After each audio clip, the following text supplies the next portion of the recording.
Hello and welcome back to your own YouTube channel. It's for Hindi 1 to 1. Live on, live in, live off या फिर live at.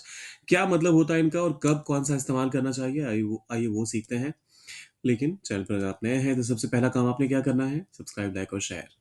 देखिए, जब कभी भी आप लिव ऑन की बात करते हैं तो आप बात करते हैं किसी भी चीज पर, जैसे निर्भर, पैसे हो सकते हैं, भोजन हो सकता है या फिर किसी की सहायता हो सकती है, उस पर निर्भर होकर जीना। लिव इन का मतलब होता है किसी जगह, खास तौर पे देश, शहर, घर, अपार्टमेंट। जब ये कहना हो तो आप लिव के साथ इन का इस्तेमाल करते हैं।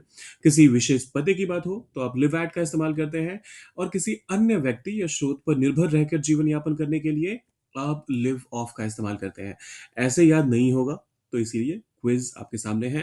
रवि एक छोटे से गांव में रहता है। अब अगर आपको ये चीज इंग्लिश में कहनी हो तो फिर आप कहेंगे Ravi lives in a small village. क्योंकि यहाँ पर हम एक छोटे से एरिया की बात कर रहे हैं। मैं एक बार इसका फॉन्ट छोटा कर देता हूँ so that we can refer to it whenever required. तो पहले करेंगे इसका फॉन्ट स्मॉलर और फिर इस पे बार बार वापस आएंगे। ओके, सो किसी जगह, देश, शहर, घर या अपार्टमेंट में रहने की बात हो रही है तो Ravi lives in a small village. Ajay अपने माता पिता की कमाई पर निर्भर रहता है, माता पिता पर नहीं, माता पिता की कमाई पर। तो ऐसे में आपको लिव ऑन या फिर लिव ऑफ में से क्या इस्तेमाल करना चाहिए? जब कभी भी आय की बात होती है, अन्य व्यक्ति या स्रोत पर निर्भर रहना, तो उस केस में आप ऑफ का इस्तेमाल करते हैं। और ये ध्यान दीजिएगा कि ये ओ डबल एफ वाला ऑफ है। तो sorry, Ajay lives off his parents earnings. कई लोग केवल सरकारी सहायता पर जीवित रहते हैं। Many people live dash government aid alone.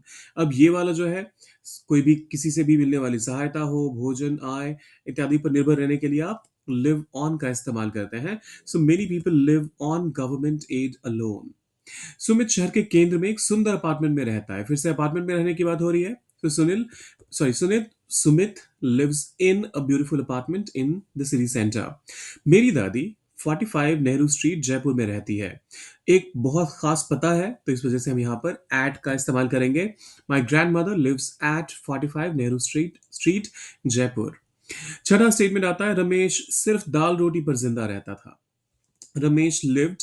अब देखिए, जब कभी भी एक खास तरीके का भोजन हो जिस पर निर्भर रहने की बात हो रही हो तो उसमें आप ऑन का इस्तेमाल करते हैं।